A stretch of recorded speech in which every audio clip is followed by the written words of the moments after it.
Amazing. Some of you may have even had him in class, and I am currently working on a project looking at ground nesting and mid-story nesting warblers and thrushes down in southern Ohio, if any of you have ever done work in the Vinton Furnace area. Additionally, when I am not a grad student, which takes up most of my life, I am an artist, and recently I was an artist for the World Migratory Bird Day with Environment for the Americas. So whenever I get any free time, I have my own studio where I'm doing work and doing commission works and getting ready for future exhibitions. But right now, I'm just a lowly grad student with big dreams for art and eventually for field work.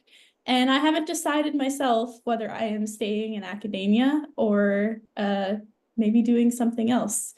But in undergrad, I was an honor student working with Chris Tonra, and I did research on habitat selection with white-throated sparrows.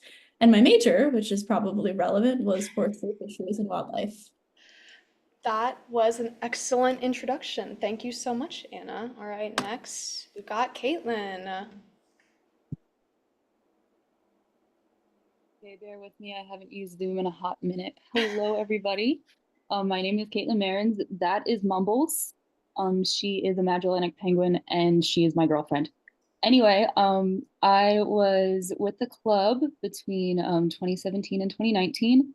I was a member, but I was not very active because I sold my soul to the Ohio State Marching Band. Shout out to any Biddle folks out there. But now I am a wild animal keeper at the Bronx Zoo, and I've been working there for at least the last 2 years. And I work for the Wild Encounters, or the Special Exhibit Animals program. We don't really have an official name. It's kind of whatever you ask, whoever you ask on any given day. But typically it's my job to not only take care of the animals in that department, but I also do educational programs. So you can see me there in my cute little education outfit, and I will do programs anywhere from once a day to up to 5 times a day, just with the different animals in each installation. So currently I split my time between the tractable animal building, which is our head kind of building, and then I'm also recently in the budgie encounters and the camel encounters. All right, thank you so much for that introduction. Next we got Matt. Okay, hope everyone can hear me just fine. Hello, I'm Matt Bell. Back in 2016, I restarted or helped found the current ornithology club that everyone is here with, and I was at Ohio State through 2018. I'm currently zooming in from a hotel in El Salvador. I currently work for the Connecticut Audubon Society as tour leader, travel specialist, etc. So I just got done leading a Costa Rica trip for 12 days, and now I'm scouting El Salvador, and tomorrow I'm off to Honduras to scout for a couple days for some future trips. When I'm not busy planning Connecticut Audubon trips or interacting with a bunch of our members, I spend a lot of my time digging through historical records from the early 20th century, late 19th century of Connecticut birds and records in museums or in old written notes, trying to get those digitized and preserved. On eBird, I also spend a lot of time photographing birds and helping to educate a lot of, like I mentioned, a lot of the Connecticut Audubon members about what can be found in the state. Yeah, well, we really appreciate you taking time out of your busy schedule to meet with us. Hope the weather is treating you nicely down there. All right, next we got Gautam. Hey everybody. Hope you guys can hear me all right. My name's Gautam, and I graduated in 2022, which doesn't feel like that long ago, but I guess it is now. And ever since then, I've been kind of bouncing around a couple different jobs, but I settled into doing a lot of nonprofit work in the last couple of years. I was with Audubon, Texas for a while, piloting a new beach nesting bird project there, and I was working in Recurring Falls at Cape May, New Jersey as a migration counter. And now I'm back in Ohio with Black Swamp Bird Observatory, where we've started a new migration count project here, right up in Lucas County. And so that's my plan for the foreseeable future. Lovely, thank you very much, Gautam. All right, next we got Brian. Hi, everybody. My name is Brian. I was a grad student in Chris Tomna's lab at Ohio State from like 2020 to 2023. And I graduated from college in 2018. So I spent a couple years also kind of doing the fieldwork circuit in California and Oregon, and also at the Field Museum of Natural History in Chicago. And now I'm a PhD student working with Dr. Emily Cohen in Frostburg, Maryland, and I study interactions between migrating songbirds during stopover. So feel free to ask me about that or about fieldwork, grad school, any of that stuff. Thank you. All right, next we got Tony.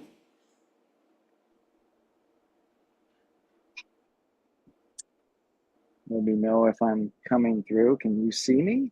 Yes, we got you. Ah, cool. I am currently in Logan, Ohio on a trip with my 3 young sons and wife. They're on spring break. I am one of the old guard, I suppose. I graduated with my doctoral degree from OSU in 15, but was there from about 6 to 15 doing master's work, doctoral work, and my postdoc there.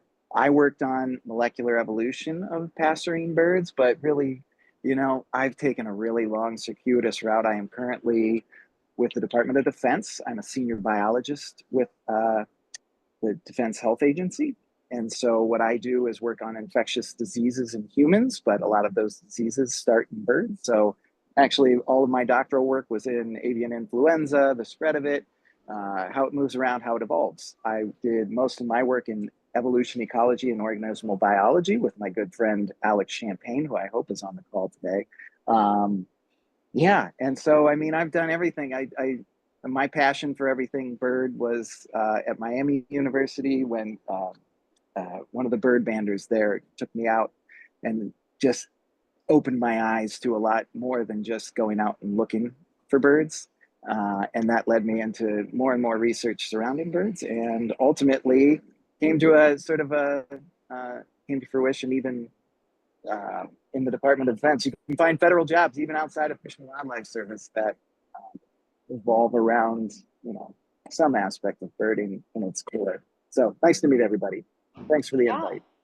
Thank you so much for taking time out of your trip to join us. We really appreciate it. And it's very exciting to have both of our original co-founders of the club here with us, which leads us to Alex as our last person to introduce. Good to see everybody. Yes, I'm Alex Champagne. Helped to co-found the original version of the club, at least with Tony Freeze in 2010, when I was a PhD student. So I was very thrilled that Tony was going to be joining on this call, because I was like, thank God I'm not the only old guy on this call. But graduated with my PhD in the EEOB department in 2014. And since then, I've moved to the University of Southern Indiana, in the very southern part of Indiana, Evansville, Indiana. And it's a primarily undergraduate institution, so I do a lot of teaching there primarily, including an animal physiology class and, of course, an ornithology class. Gotta fit that in.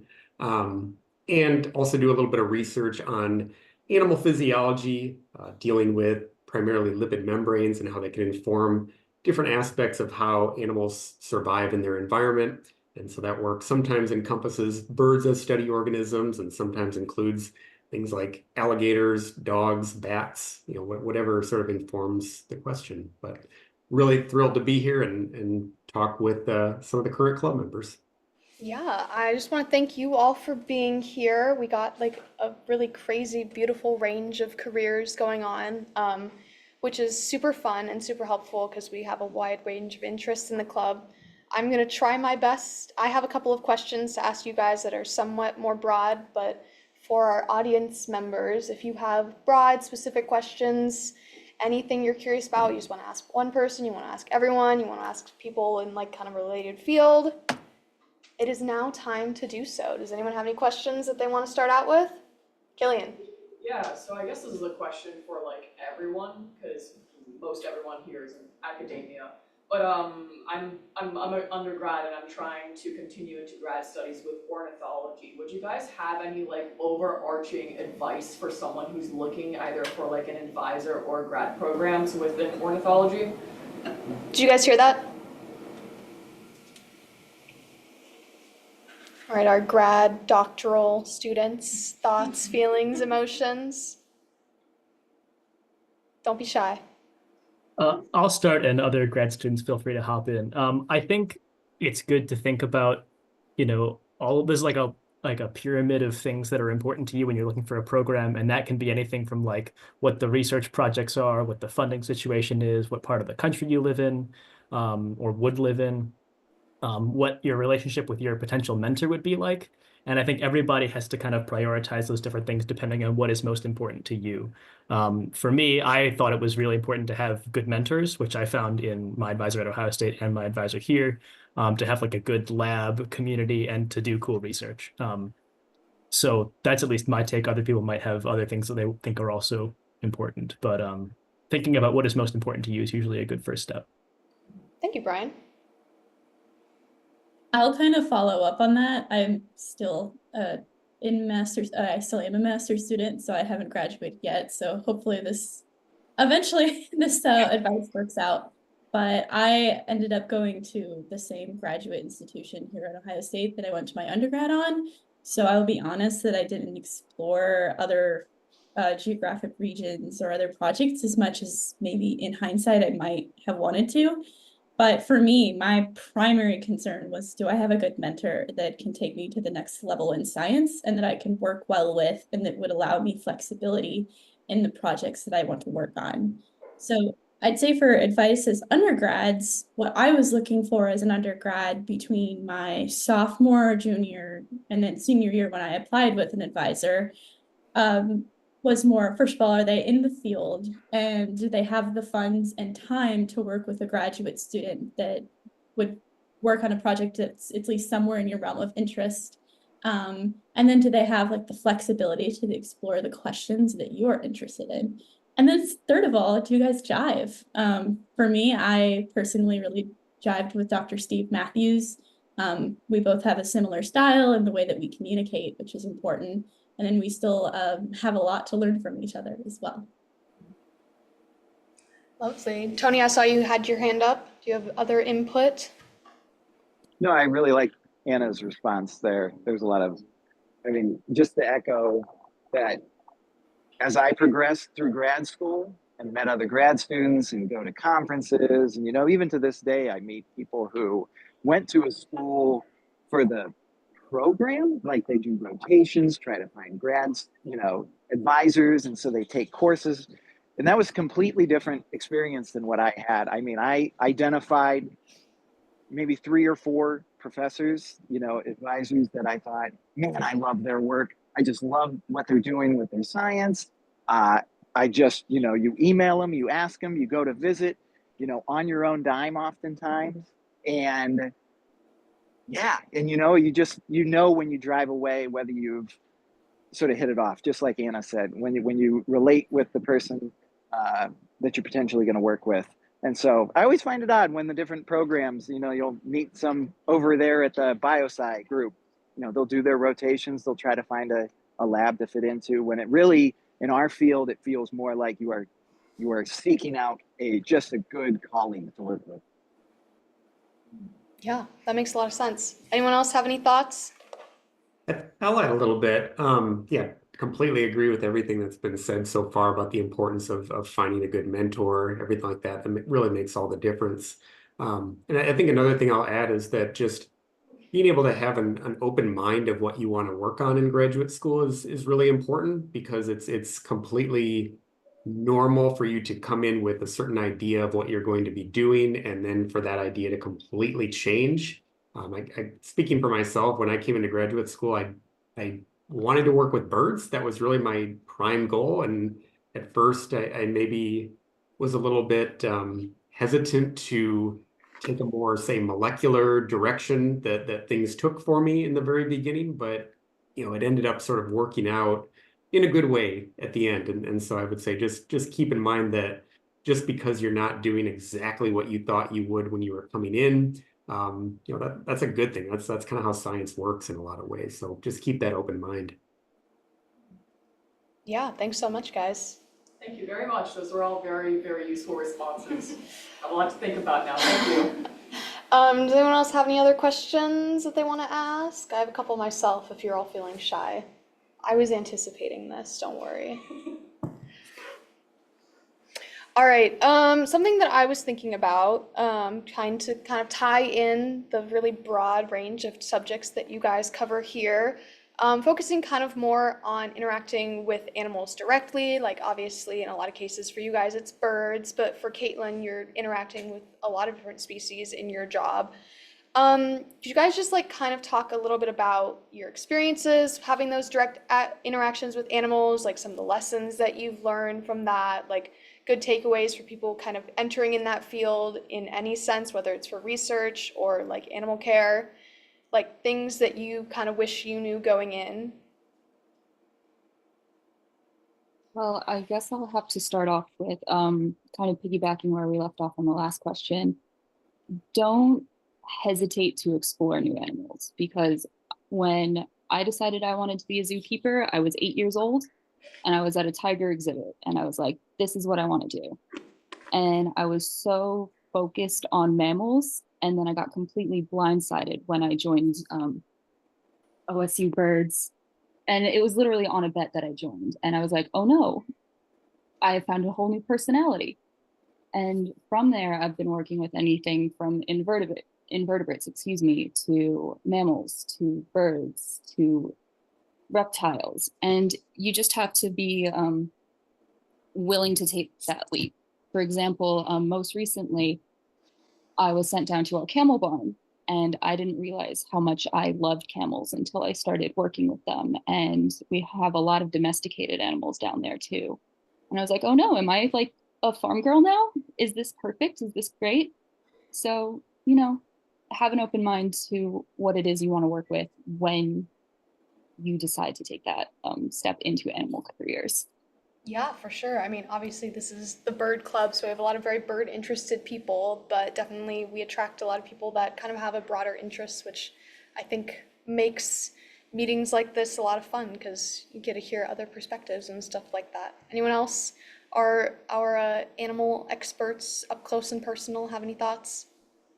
I'll say something not necessarily about being up close and personal, but I liked what Alex had said earlier about, a lot of us graduate and we know we want to work with birds, and that's about all we know. And then we often find ourselves drawn to other organisms, other kind of systems. And I think part of what that is if you're going to want to work with birds and study them in most capacities, you're going to end up not just looking at the birds, but looking at the whole system of what's going on. And whether you're a field tech on a project, or you're the grad student that's kind of developing the project, or you're in any other capacity, the odds are you're going to have to do some sort of thing with vegetation, with invertebrates, some sort of other sampling is going to have to go on there. And the more you really think about it, the more you really can appreciate kind of why you're doing this study. I've met a lot of people who have to do some sort of insect sampling or macroinvertebrate sampling or vegetation surveys.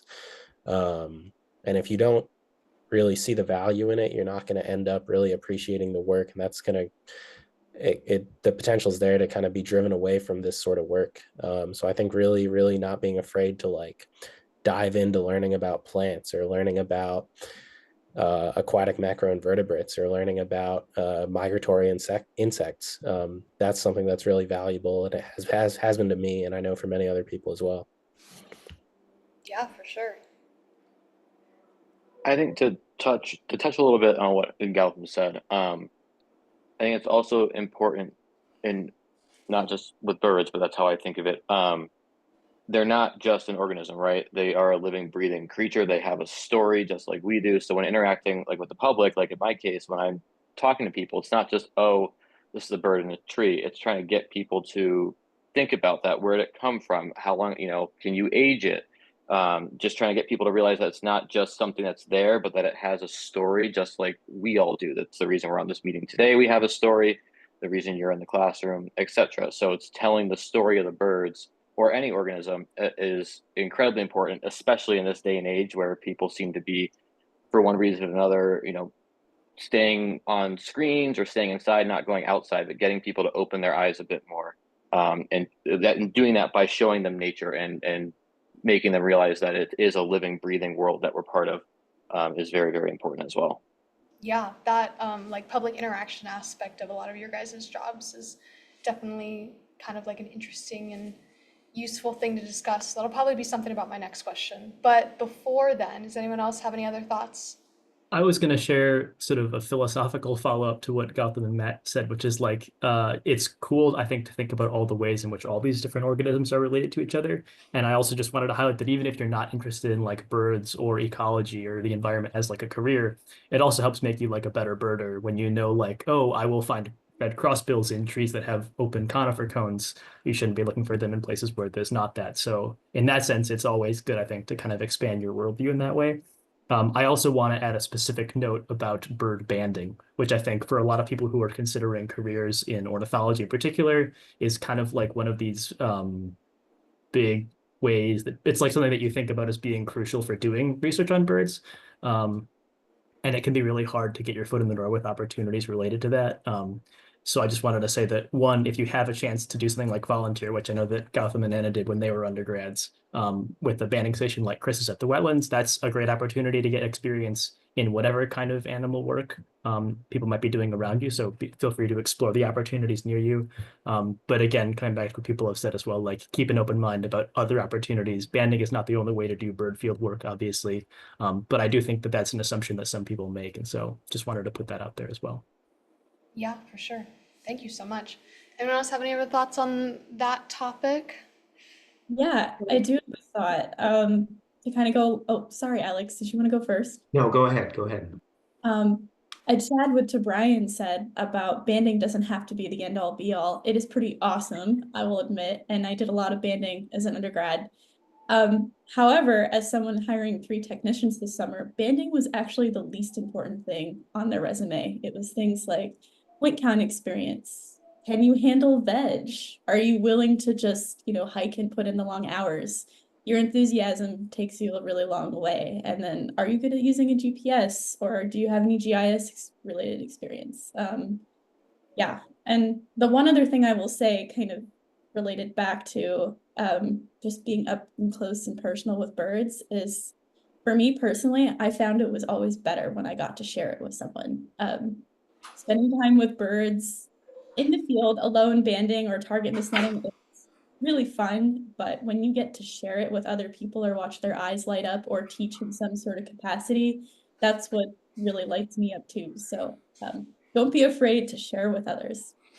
Yes, certainly. That's definitely been one of my favorite parts of being an officer in this club is being able to share birds with other people. So continuing that in a career aspect is definitely, I think, a very valuable thing. Alex, you had a thought?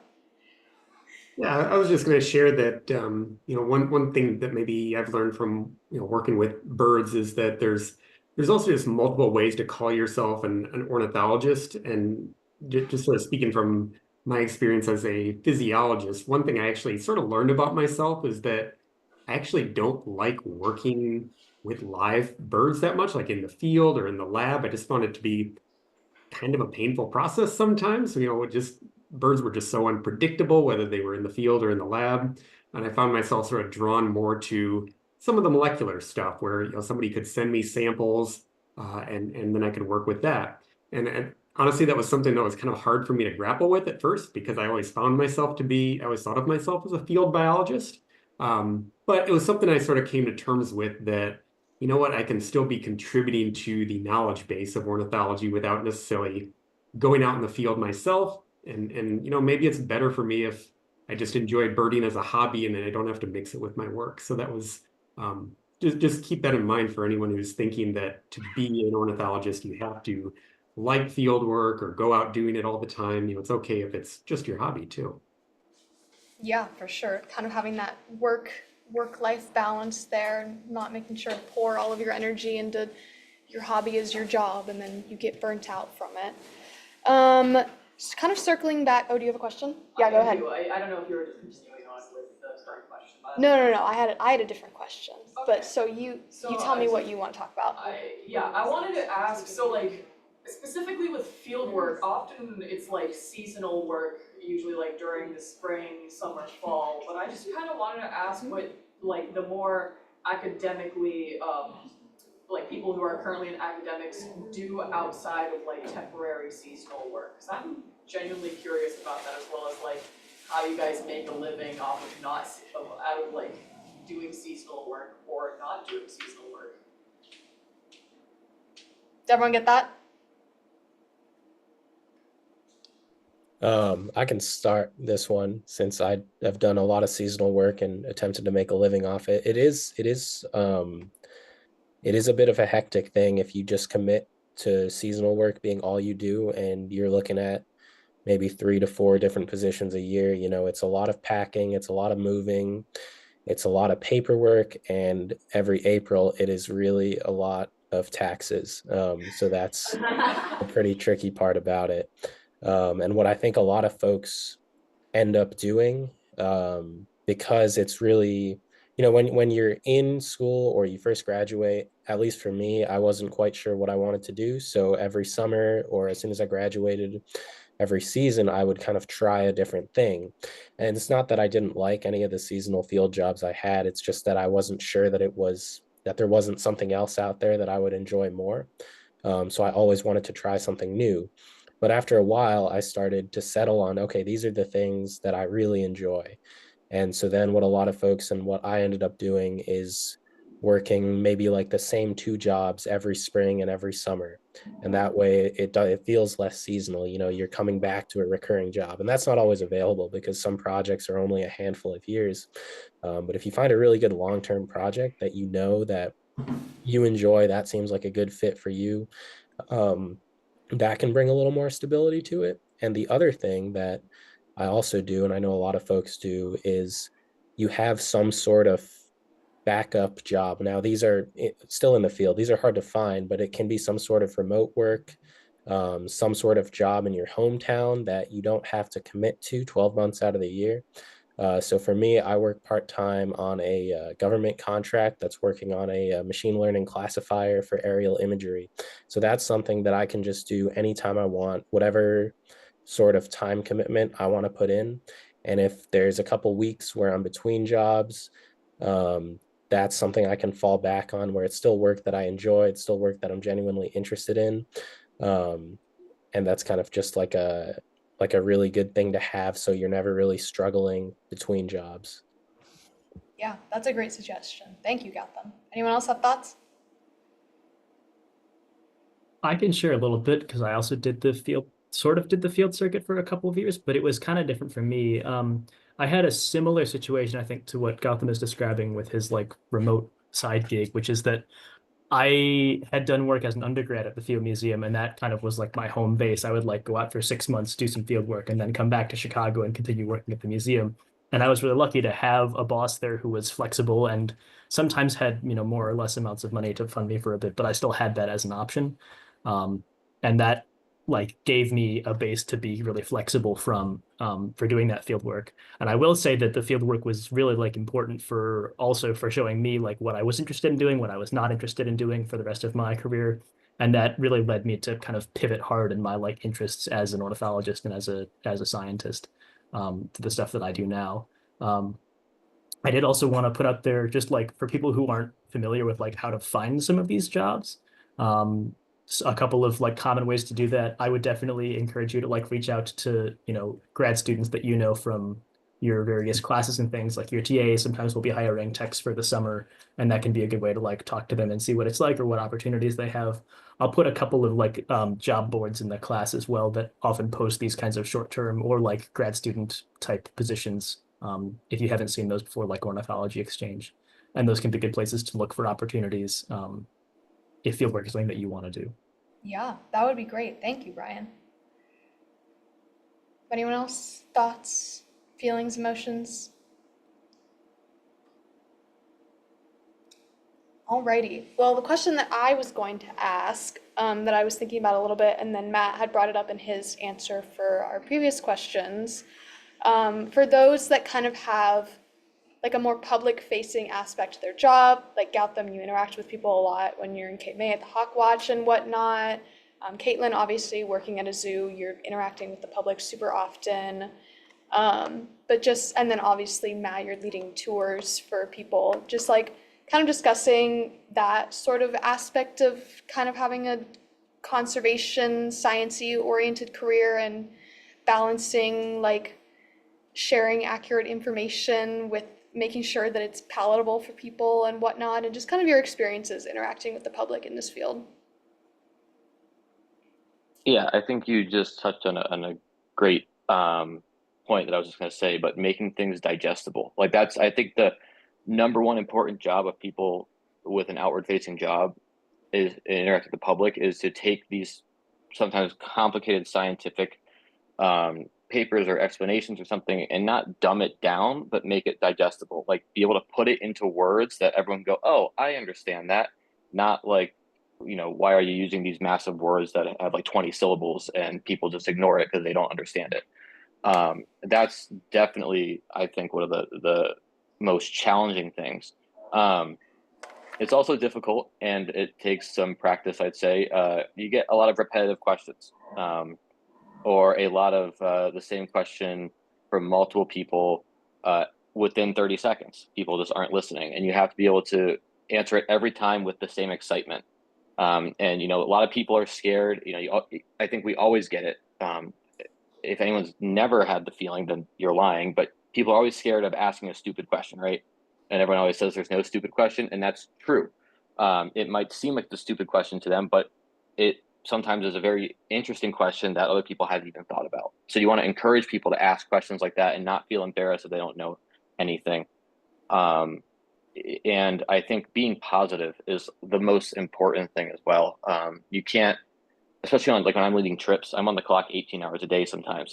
I run into issues with reservations or unexpected weather or something, and you have to always stay positive so that people aren't getting the sense of like doom and gloom. Like we have a lot of that in today's society, which is accurate.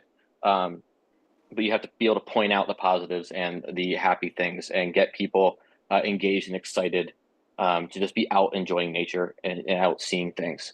It's not just, for them, it might be a hobby. For us, it's a job. But we want to encourage them to make it maybe more than a hobby. And that's what I say, to my travelers a lot is that when we travel internationally with Connecticut Audubon, we're always focused on local conservation efforts. Everyone we use internationally is doing local conservation. So we want people to see that, hey, you're traveling, but you're also able to affect conservation in a location you're going to, which is therefore going to cause a cascading waterfall effect, hopefully, where the local community becomes more responsive and wants more travelers to come visit, and therefore makes an active change. So being, positive and showing off those influences on a regular daily basis, no matter how you're personally feeling inside, is really, really key as well. Yeah, thank you. That was a great answer. You touched on a lot of really good points there, especially with the patience stuff and kind of understanding that people are new to things, and even if you know a lot, it's really not super useful to know a lot unless you're able to share it with others in an effective way. Anyone else thoughts? Yeah, so most recently, I've been training on offering giraffe programs.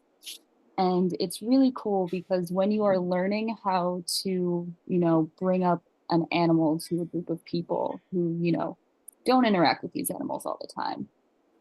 At least in my department, what we do is they'll send me with a different keeper every day so we can see how they would interact with the public. And Matt's absolutely right. Like you have to find a way that it's digestible. There was one program I went on where my friend got really stuck in his head about giving facts,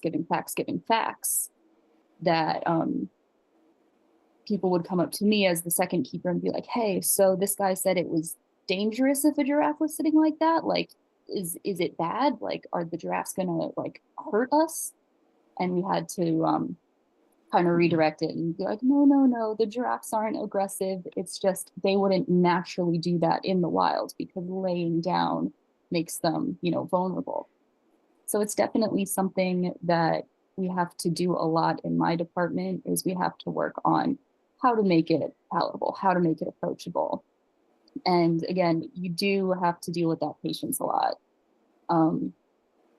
But I believe we were talking about this a little bit earlier about sharing our knowledge, about sharing our experiences. And that's my favorite part about working with people all the time.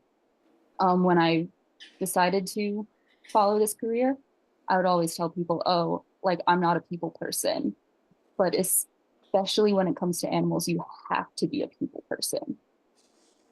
Because yes, you are taking care of the animals, but you're sharing your knowledge. You are talking to vets, you're talking to donors, you're talking to higher ups. You just have to be so on top of your people skills. So that's something that I wish I had known going in. It's definitely a skill that I've had to work on and I've had to develop over time, but it's very well worth it. Yeah, I really like that connection that you made, beyond just like the public, but having people skills in any career, because there's really no careers where you're entirely isolated. So whether you're an ornithologist leading a project or working at a zoo, interacting with the public, you're still going to be interacting with people all the time, and you have to know how to work with people that are working under you, work with people that are in charge of you, and whatnot. So I think that's a really good insight that you had there. Anyone else?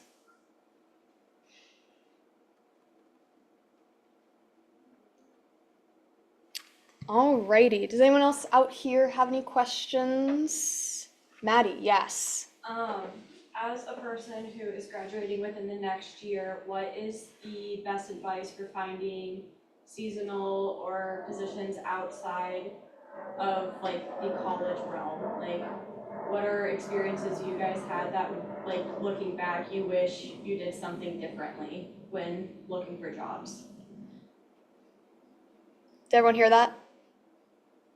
Yeah, and I hate to be like a shameless plug, but my department did say, hey, if anybody is in the greater New York City area and wants a job, send them our way. So the Bronx Zoo, Children's Zoo, Butterfly Garden, Budgie, come work with me over the summer if you'd like. We'll get the word out. Thank you. Anyone else post grad? I'll say that I think it's really common. It definitely happened to me post grad. I would go out and go looking for jobs on the job boards, and I'd see a lot of things that I just knew I wasn't really qualified for, and they looked like incredible opportunities, but I just didn't have the experience necessary. So I just would kind of scroll past. And now, a couple of years down the line, looking back, having worked a couple of those jobs and having seen sort of the behind the scenes of the hiring process for a lot of these sorts of things, um, even if you don't meet all of the qualifications of a specific job, if it's something you think you're really interested in, and you know that even it might seem that even though you don't have the qualifications that are listed in the application, you really think you'd be competent and you'd bring a lot to the table, just go for it and apply. There's relatively few people out there that really do meet all of the qualifications for a lot of these things. And I think by just scrolling past, you might be missing out on an opportunity that could be really giving you a jump start in your career. Yeah, for sure. I think following up on that, Sorry, you first. was someone else talking? Sorry. I feel like I keep interrupting. You're good, Anna. Okay. To follow up on that, even if you don't get the position, even if you just get to the interview stage, or even if they just look over your resume, getting to meet people or ask questions about the job, especially if it's a long-term project, they just might remember your application if they see you again next year. I don't think really any of that time working on those materials is wasted. Additionally, when it comes to job searching, you just got to be persistent. They could have already had someone else in mind. A lot of these things aren't personal, even if you feel like you do great during an interview or you had the perfect application. There's just so many things going on behind the scene, working on currently hiring people, and it's persistence. And the other side of it is serendipity. Just keep your ears open and your eyes peeled. And I know you mentioned kind of outside conferences, but I'm surprised just how much is mentioned in classes or even just in discussing with professors. There was a time when even just an offhanded comment, someone was like, oh yeah, I'm looking for someone to work on this. And I came out of that conversation later being like, they were definitely asking me to prod further and ask them more questions about who they were looking for. So even people aren't going to just come out, or they will sometimes and say, I have this job. A lot of people are in the process of looking before they've even posted. So just sometimes serendipity, it's amazing who you'll run into. That's kind of been my strategy, to keep my eyes open for both. Yeah.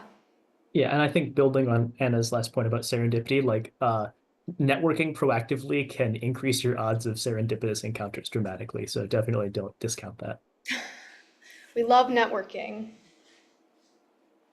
And to talk about the persistence aspect, I applied, I want to say, once every 3 months, just to the broad organization that the Bronx Zoo runs under. I was sending applications to any and every opening I could find, and along the way, because they didn't open a single application until about a year before I was hired. Along the way, I got a job at a Wild Birds Unlimited, and through the boss of Wild Birds Unlimited, I found this really amazing wildlife rehab center. And through there, I volunteered for a couple of years on the education side of it. And then one day, the education coordinator said, hey, guess what? I'm going to nursing school in England. And I was like, oh. And it was really big and really scary, but I went up to the director and I was like, hey, so you have a replacement for Kristen yet? And the wildest thing happened, because she said that she did. And then 2 days later, the replacement accepted another job. So definitely just shoot your shots. It is going to be devastating not to hear, but things always work out at the end. If it's not working out, it's not the end. I like that sentiment a lot. Anyone else have good post-grad advice? Alrighty, Tony, I'm going to target you just because I think that your job is really interesting, and you kind of the people here, have one of the more unexpected career paths coming out of Bird Club. I just wanted to ask you about your experience working in government with the federal government, and like kind of taking your interest in birds and taking it like a non-traditional route. If you could talk about kind of that experience broadly overall, because I know a lot of people are interested in federal jobs, so discussing that and also your kind of career path and how you got yourself there and advice you have. Yeah, sorry, didn't realize who was behind me. Yeah, I would say it's definitely changed in the last few months on my my statements about working for the federal government. My only point to everybody would be like, you come out of your undergrad experience and all of these, field work, and I think the one guy, you said you were working on AI models, like all of that vast diversity is really what led me to, I was just like Alex. I was interested in birds. I wanted to work on birds for my graduate work. It got me into molecular biology and sequencing.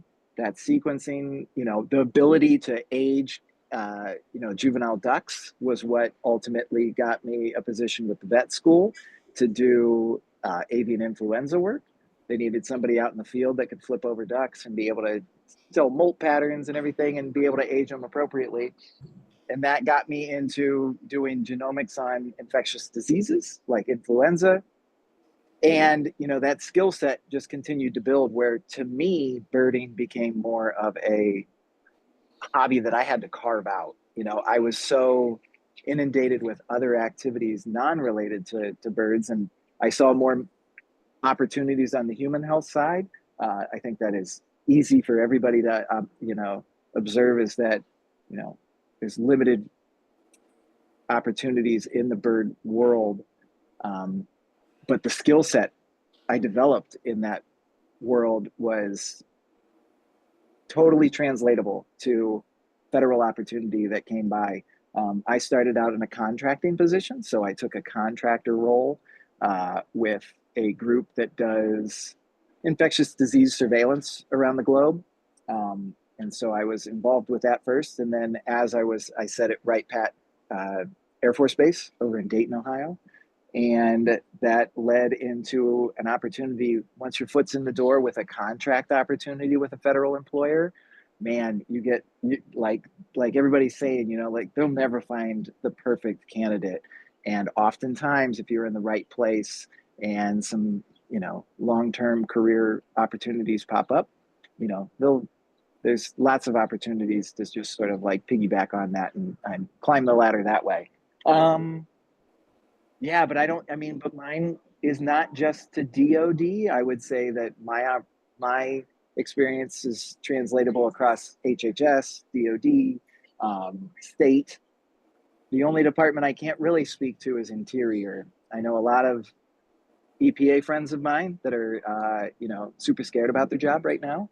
And, they're virologists, they're ecologists, they're toxicologists. There's uncertainty that goes along with when federal money is tied to, decisions of leaders. You sort of roll the dice there. So, but it's no different than working at an academic center. It's no different than working, at a private company that might go under, venture capital, whatever you are, you're going to be taking a risk. And just hopefully you find something that can diversify your experience and skills so that you can translate it to that next opportunity. But yeah, I was just going to say, I was just typing that I have to jump because my family is waiting on me. But I'm going to put my email in the chat, and anybody who's interested in how you find federal opportunities or interested in, really just that, finding federal opportunities across any of the departments, feel free to email. Yeah, thank you so much. Sorry to put you on the spot right when you were trying to leave, but I appreciate the no. answer. All right, thank you, Tony. Does anyone else have any questions out here before I continue? Yes, Holly. So people already touched on it with enthusiasm and then not necessarily bird-related experiences like veg and point counts, but I would be curious what you guys would say would be some good opportunities or paths to stand out in the job search scene when you're applying to stuff and during interviews. I could have you guys' input. Did you guys hear that? All right, standing out. Big hat. Not at all helpful, but I found I won my way to my boss's hearts by not checking my background on my Zoom interview. And I had a Kermit the Frog stuffed animal that looks like it was perched atop my head. And I didn't realize that until about 3 months in, where I made a comment about our screech owl opening its mouth and looking like a Muppet. And I have not lived that down since my boss said, "Oh, hey, crazy thing. On your interview, it looks like Kermit was on top of your head the whole time." So I'm sure that's how I got my job. I was right. Big hat. Big hat. I knew it. I'll touch on this just in the context of field work. In the case of seasonal field jobs, because the vast majority of them are so variable, each one is different in its own way. Often the people that are hiring, assuming they're going to be your supervisors in the field, there's going to be some sort of training component that's going to occur. So everybody is going to have to be trained on this particular field job. So because of that, a lot of people hiring, and I know when I've been hiring, it's been the same way. I'm less interested in knowing that somebody has exactly the skill set that's going to be applicable to this job. More interested in knowing what their interest is, because obviously field work is long days, long hours. It can really drag on. So what you really want is people that are really genuinely interested in the work that's being done, because that's the motivation that's necessary. to actually collect the most valuable data to ensure the success of the project.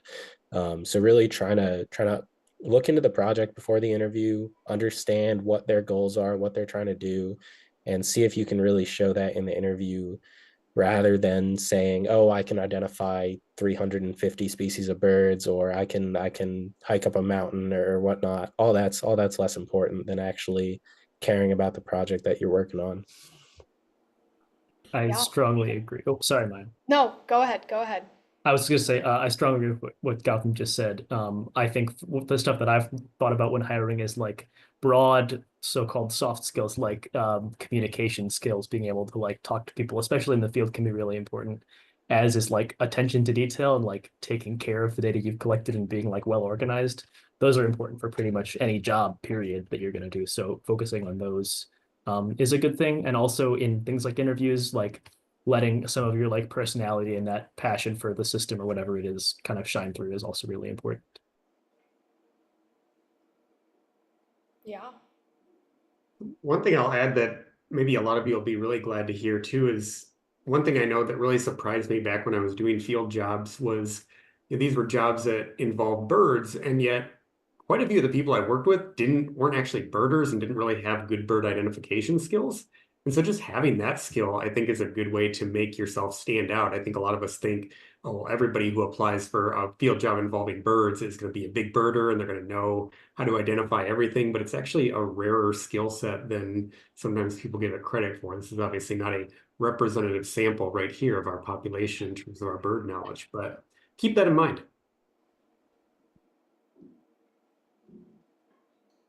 Anyone else? Yeah, I'll add one thing. I really agree with what Gautam said. I thought that was well spoken. I couldn't say it better myself. I guess in my experience in interviewing people, ask good questions. I know that kind of goes along with what Gautam said about being enthusiastic about the project. But if you have concerns or like things that you're wondering for your own personal end of it, like do ask them, because there are plenty of interviews where I get there. I'm like, do you have any questions? And I've kind of told them about the project, and curiosity kind of connects directly into enthusiasm. And I know that like, a few times where I've been like, okay, this person has more skills on paper, but I just can't read from the interview if they're going to be able to actually put those in practice and communicate them and be flexible. So in some ways, that's a reiteration of what's already been said. But be curious, be excited. It goes a long way, and it puts you above those people that might actually have more skills on paper. That's what interviews are for. Otherwise, you just hire based on what's on the paper. I think asking questions is one of my favorite parts of interviews. I like to quiz my interviewers a bit, so it's good advice. Any other thoughts about that? I just have one final closing question, so. Answer a question before that one, or should I wait? We have 1 minute. Never mind. I'm so sorry. I wish that we could keep you forever, but you guys probably wouldn't like that, and neither would probably the people in here. So, just to kind of wrap it up, if you guys have any final thoughts, things that you were wanting to talk about that maybe didn't get brought up by the questions, final advice you have to people that are going to be graduating either this spring or in 4 years about getting into the work job market or applying to graduate school, pursuing a doctorate, whatnot, whatever you guys are getting up to, just any final advice you have. Yeah, I'll pop in for a second, and I think it's kind of straightforward. And Maya, you touched on this earlier, but use us alumni and your fellow classmates as network connections. I graduated back in 2018, but I still talk almost daily to Caitlin and Gautam, and I talk to Anna whenever I see her. Like, we are close friends. The club has connected. I don't even remember if Anna and I were in the club together at the same time. I don't think we were. I know Gautam and I weren't either, really. But we've become close friends because of the club's connections with each other. It came to the point of just running into each other when out in the field, and building that just rapport, the friendship, the relationship. But Maya collected our contact information, reach out to us if you have questions, or if you're birding in our area where you're located and you want advice, or you're even just visiting, just reach out and cultivate that. The Ornithology Club has never really been a massive thing. It hasn't been like hundreds of people at a given time. It's been a pretty close-knit tight club. I mean, when it was 2016, we had like 8 of us, and I know it's a lot bigger now, but the importance of the club in that regard is use us as a resource. Like, if you have more questions, ask us, or if you need to bounce an idea off something and you're scared to ask another friend, reach out to us, because we all want everyone to do well in this field. We all love what we do, and we want everyone to also enjoy what they do as well. And I think that's really important to not forget that we are a very good resource for everyone.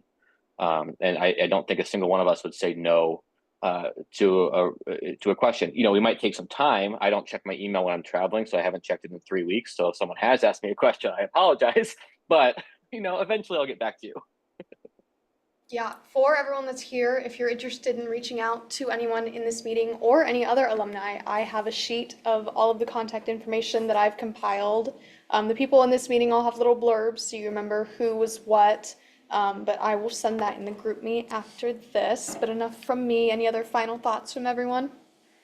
Yeah, I think this is just like a broad thing overall, but your worth isn't attached to how many interviews you get, how many positions you're hired for, anything like that. So I know, particularly with me, there is a lot of stress to perform to a certain level.